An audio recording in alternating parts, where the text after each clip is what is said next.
And is when they play lupang hinirang or any like Papunta si Alex Ila sa ED Open na may ibang-iba ng problema kumpara sa isang taon na ang nakalipas. Noon, ang tanong ay simple lang, kaya ba niyang manalo ng isang laban sa isa sa pinakamalalaking entablado sa tennis? Ngayon, mas delikado na ang tanong. Ano ang mangyayari kung ilagay siya ng draw direkta sa landas ni Aryna Sabalenka, Coco Gauff, o Iga Swiatek? Hindi pa kumpirmado ang posibilidad na iyon. Hindi pa nailalabas ang draw. Wala pang kalabang nakasulat sa tabi ng pangalan niya. Pero totoo na agad ang tensyon. Nasa ranking si Ila malapit sa hangganan ng mga seeded positions. Kapag napanatili niya ang pwesto na iyon, malamang maiiwasan niya ang isa pang seeded player sa unang 2 round. Pero pagkatapos noon, mawawala ang proteksyong iyon. Sa 3rd round, pwede niyang makaharap ang isang kampiyon. Sa 3rd round, pwede niyang makaharap ang isa sa pinakamalalakas na manlalaro sa buong sport sa 3rd round. Pwede niyang makuha ang klaseng laban na kayang gawing pandaigdigang usapan ang isang promising tournament run. At pagkatapos ng nangyari sa Wimbledon, wala nang pwedeng basta mag-dismiss niyan bilang pantasya. Ilang linggo lang ang nakalipas, lumakad si Ila papunta sa center court laban sa defending champion na si Iga Swiatek. Hindi siya ang inaasahang kokontrol sa laban. Hindi siya ang inaasahang magiging mas kalmado sa pinakamalalaking puntos. Hindi siya ang inaasahang aalis ng court na may straight sets win. Pero iyon mismo ang ginawa niya. Binago ng resultang iyon ang paraan ng pagtingin ng mga tao sa kanya. Binago rin ito ang paraan ng paghahanda ng mga susunod niyang kalaban. Hindi na dumarating si Ila sa New York bilang isang misteryo. Dumarating siya na may ebidensya. Ebidensya na kaya niyang talunin ang isang elite champion. Ebidensya na hindi siya basta-basta nababasag ng pressure. Ebidensya na ang kakaibang left-handed patterns niya ay tunay na problema para sa mga player na mas malakas at mas eksperyensado sa kanya. Pero may isa na namang bagong tanong ang New York. Ang Wimbledon ba ay breakthrough na kayang sumama mula grass papuntang hardcourt? O iyon ba ay perpektong kombinasyon ng confidence, kondisyon at timing? Iyan ang totoong drama sa paligid ni Alex Ila ngayon. Hindi tatanungin ng ACE Open kung inspiring ba ang kwento niya. Tatanungin nito kung handa na ba talaga ang tennis niya. At maaaring nakasalalay ang sagot sa isang pirasong papel lamang. Ang draw. Para maintindihan kung bakit napakahalaga ng draw na iyon, kailangan munang maintindihan kung ano talaga ang pinatunayan ng Wimbledon. Hindi dumating si Ila roon bilang isang unknown junior na umaasang makagawa ng milagro. Nagsimula na ang pag-angat niya bago pa man siya tumapak sa damuhan ng London. Noong 2022, nanalo siya sa girls singles title ng 8th Open. Ang tagumpay na iyon ang nagpauna sa kanya bilang unang manlalaro mula sa Pilipinas na nanalo ng Major Junior Singles Championship. Makasaysayan iyon. Pero simula pa lang din iyon. Ang junior success ay kayang lumikha ng atensyon, pero hindi nito ginagarantiya ang isang professional career. Ang professional tour ay mas mabilis, mas malakas, at mas mababa ang awa. Maraming manlalarong na mayagpag sa juniors ang gumugugol ng maraming taon para lang malaman kung mabubuhay ba ang laro nila laban sa mga veteranong profesional. Kinailangan ni Ila na gawin ang transition na iyon habang pasan ang pag-asa ng isang buong bansa. Nag-training siya sa Rafa Nadal Academy sa Spain mula pa sa murang edad. Natuto siyang mabuhay ng malayo sa bahay. Naranasan niya ang pressure na dumarating kapag ang talento ay nagiging expectation. Pero hindi naging madali ang progress. May magagandang linggo. May mahihirap na linggo. May malalapit na talo na nagpapakita ng potensyal pero walang tropeo at halos walang headline. May mga panahong umuusad ang ranking niya, tapos humihinto, tapos usad ulit. Ang unang malaking pagsabog ay dumating sa Miami noong 2025. Pumasok si Ila sa torneo bilang wildcard at tinalo ang ilang seeded opponents. Nanalo siya laban sa mga major champion. Umabot siya sa semifinal ng isang WTA 1,000 event at napilitang tumingin ang buong tennis world sa direksyon niya. Pagkatapos noon, dumating ang 2025 VIC Open. Sa first round, hinarap niya si Clara Tauson. Natalo siya sa second set at nahuli pa sa third. Mukhang unti-unti nang tumatakas ang laban. Pero lumaban siya pabalik. Napanalunan niya ang final set tiebreak at sa tagumpay na iyon, naging unang Filipino player siya na nanalo ng main draw singles match sa isang major tournament sa Open era. Nakita na ng New York noon pa lang kung ano ang nangyayari kapag tumanggi si Ila na mawala na lang. Pagdating ng Wimbledon 2026, mas umangat pa ang paniniwalang iyon. Pumasok siya bilang number 29 seed. Sa sarili pa lang ng katotohanan iyon, napakalaking progreso na ang nakapaloob. Hindi na siya pumapasok sa torneo sa gilid lang. Nasahanay na siya ng mga protektadong pangalan sa draw. At pagkatapos, nagsimula siyang manalo. Nalampasan niya ang mga unang rounds at umabot sa third round meeting laban kay Iga Swiatek. Hindi iyon basta isa lang pang malakas na kalaban. Si Swiatek ang defending Wimbledon champion. Nasa kanya ang karanasan, reputasyon at inaasahan ng lahat. Nasa kay Ila naman ang kalayaang umatake. Naging test ang laban kung kaya bang manatiling matapang ng laro niya kapag naging totoo na ang oportunidad. At nang dumating ang sandaling iyon, pumasa siya. Napanalunan ni Ila ang unang set sa isang matinding tiebre. Pagkatapos noon, hindi siya umurong. Ipinagpatuloy niya ang maagang pagbabago ng direksyon ng bola, ang pagkuha ng bola ng maaga, at ang paglalagay kay Swiatek sa mga posisyong hindi komportable. Tinapos niya ang laban sa straight sets at umabot sa 4th round. Iyon ang sandaling nagbago ang kwento. Hindi dahil sa isang panalo ay naging invincible siya. Hindi dahil naging madaling talunin si Swiatek. Naging mahalaga ang resulta dahil hindi lang siya nabuhay sa swerte. Gumawa siya ng mga desisyon na may paninindigan. Nakipagkompetensya siya na parang ang pangalan sa kabila ng net ay hindi otomatikong magdidikta ng kalalabasan. Pagkatapos noon, tinapos ni Jasmine Paolini ang run niya sa 3 set. Mahalaga rin ang talong iyon. Hindi bumagsak si Ila pagkatapos ng isang makasaysayang panalo. Bumalik siya sa center court at itinulak ang isang experienced major finalist hanggang deciding set. Mas mahusay na nahawakan ni Paolini ang huling yugto at nanalo ng 6 tandang bawas 4, 4 tandang bawas 6, 6 tandang bawas 3. Pero may nasagot na ang torneo. Kaya ni Ila na lumalim sa isang major nang hindi mukhang bisita lang. Ngayon, ibang tanong na ang kailangang sagutin ng ATP Open. Kaya ba niyang ulitin ang level na iyon sa mas mabilis na hardcourt laban sa mga kalabang handa na sa patterns niya? Iba ang hinihingi ng grass. Pinapabora nito ang mabilis na reaksyon, mababang galaw ng bola at maikling pagbabago ng direksyon. Sa hardcourt, mas stable ang talbog. Mas may pagkakataon ang malalakas na player na itayo ang paa nila at umatake ng mas kumpiyansa. Mahalaga ang pagbabagong iyan dahil hindi overpowering power ang pinakamalaking sandata ni Ila. Disruption iyon. Left-handed siya. Maaga niyang binabago ang direksyon. Kaya niyang i-redirect ang pace at pilitin ang kalaban na tumama mula sa mga posisyong bahagyang mali ang pakiramdam. Sa isang player na gustong-gusto ang evicted, ang bahagyang mali ay pwedeng maging napakadelikado. Pero sa hard courts, lumalabas din ang mga bahagi ng laro niya na kailangan pang humusay. Hindi pwedeng maging predictable ang serve niya. Hindi pwedeng umupo lang sa strike zone ang second serve niya. Hindi pwedeng mapunta sa gitna ng court ang mas maikli niyang bola laban sa mga kalabang kayang tapusin ang punto sa isang hampas lang. Sa Wimbledon, pinayagan siya ng confidence na maglaro ng pasulong. Sa ATP Open, kakailanganin niya ang parehong tapang, pero mas kaunti ang oras para magdalawang isip. Diyan nagiging sobrang interesante ang mga posibleng matchup. Simulan natin kay Aryna Sabalenka. Bitbit ni Sabalenka ang klaseng power na kayang paliitin ang isang laban sa loob lang ng ilang minuto. Ang first serve niya ay kayang magbigay agad ng kontrol. Ang return niya ay kayang gawing defensive emergency ang isang neutral point bago pa man talaga magsimula ang rally. Para kay Ila, magsisimula agad ang panganib sa unang 2 tira pa lang. Kapag maikli o predictable ang serve niya, pwedeng umatake si Sabalenka agad. Kapag pinayagan ni Ila na manatili sa gitna ng court ang rally, baka tuluyang maging sobrang laki ng lamang sa raw power. Ang solusyon ay hindi ang subukang humataw ng mas malakas kaysa kay Sabalenka. Maling laban iyon. Kailangang baguhin ni Ila ang taas, direksyon, at bilis ng bola bago pa man makahanap ng komportableng pattern si Sabalenka. Kailangan niyang gamitin ang left-handed serve para ilayo si Sabalenka sa gitna. Kailangan niyang siya ang unang gumawa ng agresibong desisyon ang hindi naman sinusubukang tapusin agad ang bawat punto. At pinakamahalaga sa lahat, kailangan niyang mabuhay sa mga sandaling magmumukhang unstoppable si Sabalenka. Lahat ng humaharap sa ganoong power ay dadaan sa stretch na parang masyadong mabilis dumating ang bola.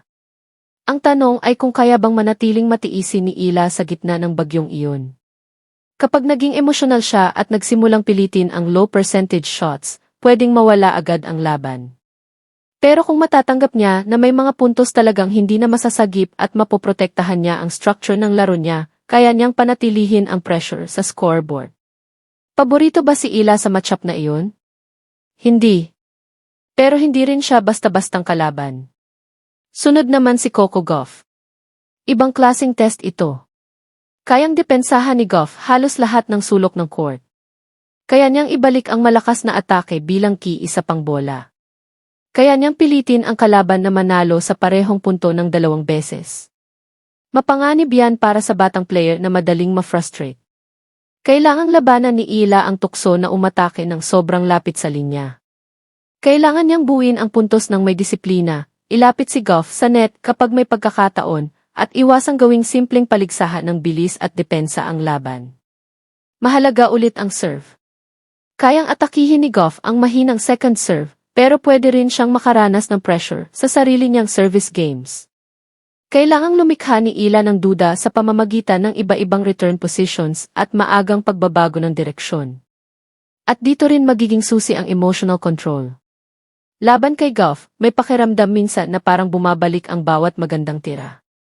At kapag dumating ang frustration na iyon, doon nasisira ang decision-making. Kailangang tratuhin ni Ila ang i-extra ball bilang bahagi ng plano, hindi bilang nakakagulat na problema. At pagkatapos, nandyan si Iga Swiatek. Ito ang matchup na pinakamakakakuha ng atensyon dahil may kasaysayan na sila. Tinalo ni Ila si Swiatek sa Wimbledon. Hindi na iyon mabubura. Pero hindi rin pwedeng basta kopyahin ang nangyari sa London papunta sa hard court ng New York. Darating si Swiatek na may impormasyon. Maiintindihan niya kung paano binago ni Ila ang direksyon. Malalaman niya kung saan nanggaling ang pressure mula sa left-handed serve. Aaralin niya ang mga rally na naging hindi komportable sa Wimbledon at hahanap siya ng paraan para hindi na maulit iyon. Kung magkakaroon ng rematch, hindi iyon si Ila laban sa parehong bersyon ni Swiatek na nagulat niya sa London. Iyon ay si Ila laban sa isang champion na may dahilan ng gumanti. Kaya mas mahirap iyon. Pero mas revealing din iyon. Kapag nakipagsabayan ulit si Ila kay Swiatek sa ibang kondisyon, tuluyang magbabago ang usapan. Isang panalo, pwedeng tawaging upset. Dalawang matitinding performance, pwede nang magmukhang tunay na matchup problem. Kailangang kunin ni Ila ang bola ng maaga ulit. Kailangan niyang iwasang itulak siya ng sobrang layo sa baseline. Kailangan niyang protektahan ang backhand corner niya habang nananatiling matapang para i-redirect ang bola down the line. Susubukan ni Swiatek na lumikha ng mabigat na pressure sa pamamagitan ng depth at paulit-ulit na acceleration. Hindi pwedeng payagan ni Ila na umatras siya ng umatras sa bawat punto. Kailangan niyang makahanap ng mga sandaling makapasok sa court. Iyon ang isa sa pinakamalinaw na mensahe ng Wimbledon. Hindi nanalo si Ila dahil hinintay lang niyang magkamali si Swiatek. Nanalo siya dahil inako niya ang responsibilidad sa direksyon ng laban. Hihingin ng 8th Open ang parehong ugali. Exciting ang mga posibleng laban na ito, pero may isa pang side ang draw. Hindi pwedeng sobrang tumingin si Ila sa malalaking pangalan at makalimutan ang mga panganib bago pa sila. Ang seeded position ay proteksyon, hindi kaligtasan. Ang opening rounds ng isang major ay puno ng mga veteranong hindi na ipapakita ng ranking kung gaano sila kahirap sa partikular na surface. May mga malalakas na qualifier na walang mawawala. May mga dating top player na bumabalik mula sa injury. May mga hard-court specialist na kayang atakihin ang bawat maikling serve. May mga batang player na titingin kay Ila bilang mahalagang pangalan na gusto nilang talunin. Pag-aaralan siya ng mga kalaban. Maghahanda ang mga coach para sa left-handed serve niya. Hahanapin nila ang pattern sa return position niya. Susubukan nila ang second serve niya at pipilitin siyang dumepensa sa forehand corner. Binabago ng tagumpay ang scouting report. Binabago rin ito ang expectation. Isang taon ang nakalipas, ang first round win sa New York ay parang makasaysayan na. Ngayon, mas marami ng fans ang aasang higit pa roon ang mararating niya. Ang second round exit ay pwedeng magmukhang disappointing. Kahit mahusay ang kalaban, ang third round appearance ay pwedeng agad magbukas ng tanong tungkol sa panibagong upset. At ang malalim na ron ay pwedeng gawing isa sa pinakamalalaking kwento ng torneo si Ila. Kailangan niyang paghiwalayin ang bigat ng moment at ang trabaho ng bawat punto. Maaaring may mga watawat sa crowd. Maaaring sundan siya ng mga kamera. Maaaring banggitin ng mga headline ang Wimbledon bago ang bawat laban. Pero wala sa mga iyon ang makakatulong para maibalik niya ang serve. Wala sa mga iyon ang magliligtas sa mahirap na service game. Ang pinakamature na bersyon ni Ila ay ituturing ang New York bilang sunod-sunod na maliliit na problema. Hanapin ang first serve. Protektahan ang second ball. Lumapit sa court kapag bumukas ang oportunidad. Bumawi agad pagkatapos ng pagkakamali. Huwag pansinin ang pangalan sa kabilang panig. Manalo sa susunod na punto. Mukhang simple pakinggan. Hindi iyon simple. Iba ang pressure ng ATP Open kumpara sa Wimbledon. Mas maingay ang atmosphere. Mas mahaba ang sessions. Minsan, inaabot ng gabi. Biglang sumasabog ang crowd kapag may momentum shift. May laban na kontrolado sa loob ng 1 oras, tapos biglang nagiging magulo sa loob lamang ng 5 minuto. Naranasan na ni Ila ang bahagi ng kapaligirang iyon. Ang comeback niya laban kay Tauson noong 2025 ang nagpakitang kaya niyang manatiling buhay kapag nagiging emosyonal ang New York. Pero ngayong taon, mas malaki ang atensyon. Nakaschedule siyang lumabas sa Stars of the Open exhibition bago magsimula ang main event. Iyan pa lang, malinaw ng palatandaan kung gaano kabilis lumaki ang public profile niya. Hindi na siya ipinapakilala lang bilang player ng kinabukasan. Ipinopromote na siya bilang isa sa mga batang pangalang gustong makita ng mga tao ngayon. Mahalaga ang ganoong visibility. Pero inaalis din nito ang anonymity. Bawat practice ay pwedeng panoorin. Bawat resulta ay pwedeng gawing content. Bawat posibleng matchup ay pwedeng maging headline bago pa man ito maganap. Umakyat na ng sapat sa ranking si Ila para mapasama sa usapan, pero hindi pa sapat para makontrol kung saan lilitaw ang pinakamalaking panganib. Pwede siyang mapunta sa manageable opening path. Pwede siyang mapunta sa section na puno ng power. I think yan yung talagang Pwede nakakaiyak niyang sa makaharap ang isang champion sa third round. Pwede rin siyang matalo bago pa man dumating ang laban na iyon. Lahat ng iyan ay posible. Hindi pumapasok si Ila sa VF Open bilang garantisadong contender. Pumapasok siya bilang isang mapanganib na batang player na may patunay ng kayang baguhin ang inaasahang resulta. Mas malakas na kwento iyan kaysa magkunwaring nakatakda na agad ang panibagong milagro. Interesante ang pag-angat niya dahil walang garantisado. May kahinaan pa rin siya. Pwedeng atakihin ang serve niya. Pwedeng magbago ang level niya sa gitna ng laban. Ang kagustuhan niyang kunin ng maaga ang bola ay minsan nagbubunga rin ng madali ang pagkakamali. At ang pinakamagagaling na player ay agad makikita ang mga bukas na puwang na iyon. Pero mayroon na ngayong mga sandata si Ila na dapat igalang. Mabilis niyang nababasa ang court. Naiiba niya ang direksyon bago pa man makasettle ang kalaban. Mas lumalalim ang kalmado niya sa kompetisyon.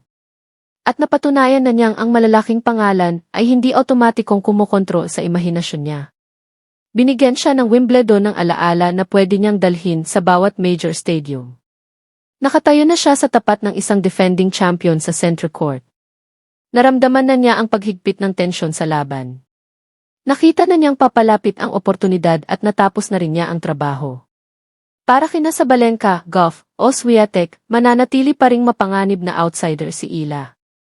Pero para kay Ila, hindi na sila malalayong figura mula sa ibang level. Mga kalaban na lang sila. At kayang baguhin ng pagkakaibang iyan ang unang set bago pa man magsimula ang score. Ang pinakamahalagang layunin sa New York ay hindi ang patunayang totoo ang Wimbledon. Totoo ang Wimbledon. Nangyari ang mga laban. Nangyari ang panalo laban kay Swiatek. Nangyari ang laban kay Paolini. Hindi kailangang depensahan ni Ila ang mga nakamit na iyon. Kailangan niya itong patungan. Maaaring ang ibig sabihin yon ay ang pag-abot sa second week. Maaaring ang ibig sabihin yon ay ang pagtulak sa isang champion sa isang napakahirap na laban. Maaaring ang ibig sabihin yon ay ang survive sa isang pangit na first round kahit nawawala ang pinakamagandang tennis niya. Hindi laging dumarating ang progreso sa major sa pamamagitan ng isang napakagandang upset. Minsan, dumadating ito sa consistency. Panalo kapag mali ang pakiramdam ng kondisyon. Panalo kapag mas mataas na ang inaasahan ng crowd. Panalo laban sa kalabang walang sikat na pangalan at walang takot. Iyan ang susunod na yugto para kay Ila. Alam na ng mundo na kaya niyang lumikha ng isang moment. Ngayon, gusto nitong malaman kung kaya niyang lumikha ng isang pattern. Kaya ba niyang umabot sa later rounds ng major ng higit sa isang beses? Kaya ba niyang protektahan ang ranking niya habang tumitindi ang atensyon? Kaya ba niyang gawing mas matibay na hardcourt campaign ang isang makasaysayang grass season? Kaya ba niyang manatiling agresibo kapag espesyal nang naghahanda ang mga kalaban para sa kanya? Mas malalaki ang mga tanong na iyan kaysa sa iisang posibleng matchup. Pero totoo